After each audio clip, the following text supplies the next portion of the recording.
Hello बच्चों, आप सभी का स्वागत है हमारी यूट्यूब चैनल में। आज हम पढ़ने वाले हैं कक्षा 9वीं की हिंदी क्षितिज भाग 1, जिसमें से है इकाई 11 रस खान के सवैया। इकाई 11 का नाम है रस खान के सवैया। तो बच्चों, हम रस खान के जीवन परिचय ये पिछले वीडियो में अपलोड कर चुके हैं और सवैया के संदर्भ प्रसंग व्याख्या भी। तो आज हम पढ़ने वाले हैं सवैया के कुछ प्रश्न उत्तर के बारे में जानने वाले हैं। नंबर 1, ब्रजभूमि के प्रति कवि का प्रेम किन किन रूपों में अभिव्यक्त हुआ है? बच्चों, इसका उत्तर होगा कवि के प्रति ब्रजभूमि के प्रति कवि का प्रेम निम्न रूपों में व्यक्त हुआ है। नंबर 1 है, कवि मनुष्य के रूप में ब्रजभूमि में जन्म लेना चाहता है। नंबर 2, पशु बनकर वह नंद की गायों के बीच रहना चाहता है।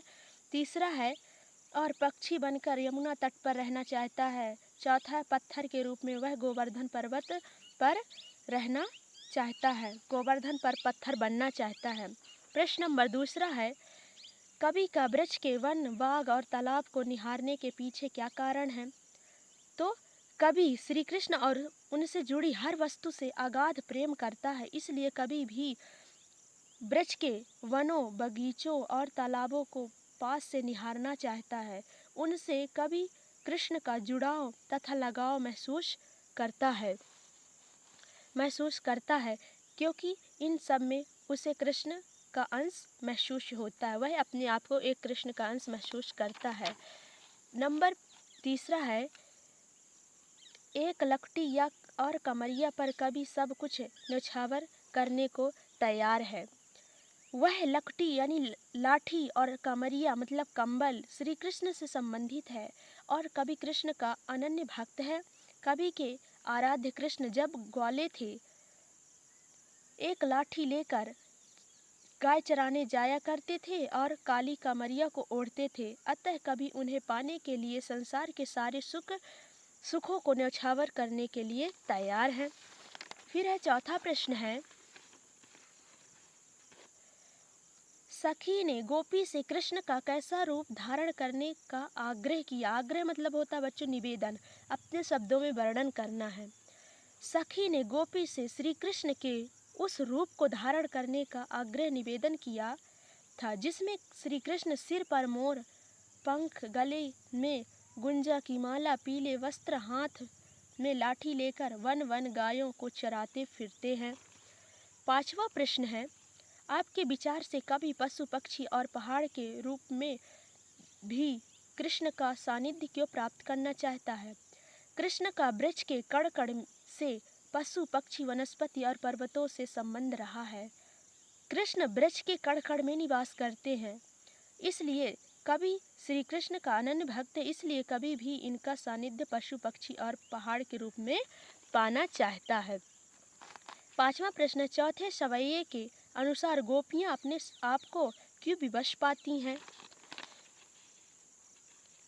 चौथे सवैये के अनुसार श्री कृष्ण की मुरली की मंद मंद धुन अत्यंत मधुर तथा मादक है। यह धुन लोगों को मंत्रमुग्ध कर देती है।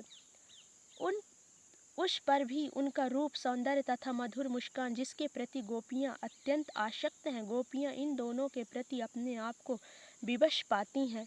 बच्चों, सातवां प्रश्न है, भाव स्पष्ट कीजिए। कोटिक ए कलधौत के धाम करील के कुंज ऊपर वारो, इसका भावार्थ लिखना बच्चों।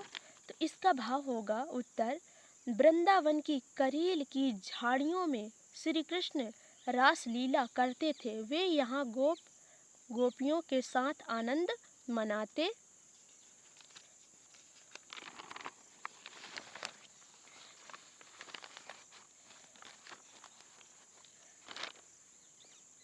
इसलिए कवि कहता है कि करील के कुंजों पर मैं सैकड़ों स्वर्ण महल न्यौछावर कर सकता हूँ। इन करील के कुंजों पर मैं सैकड़ों स्वर्ण महल, सोने का महल न्यौछावर कर सकता हूँ।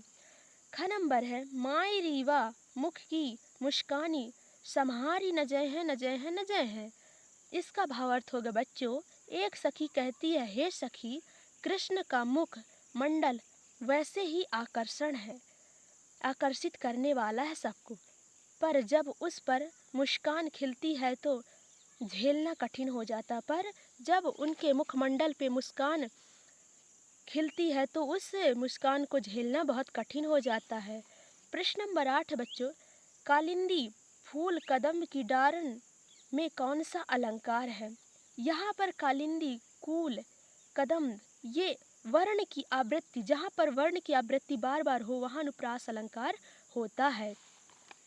फिर 9वां प्रश्न है, काव्य सौंदर्य स्पष्ट कीजिए। या मुरलीधर की आराधन अधरना धरी अधरा न धराऊंगी। इसका भाव सौंदर्य है, गोपियों के मन में बांसुरी के प्रति सौतिया डाह है, क्योंकि वह सदा कृष्ण के होठों से लगी रहती है, क्योंकि वह सदा कृष्ण के होठों से लगी रहती है। यहाँ भी गोपी कृष्ण का शौक करते हुए उनकी वेशभूषा पहन लेना चाहती है, पर बांसुरी को होठों से नहीं बजाना चाहती है।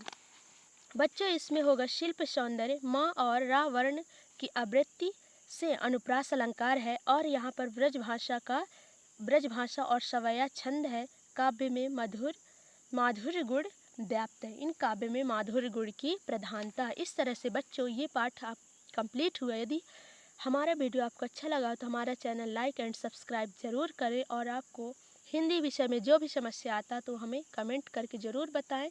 Thank you so much.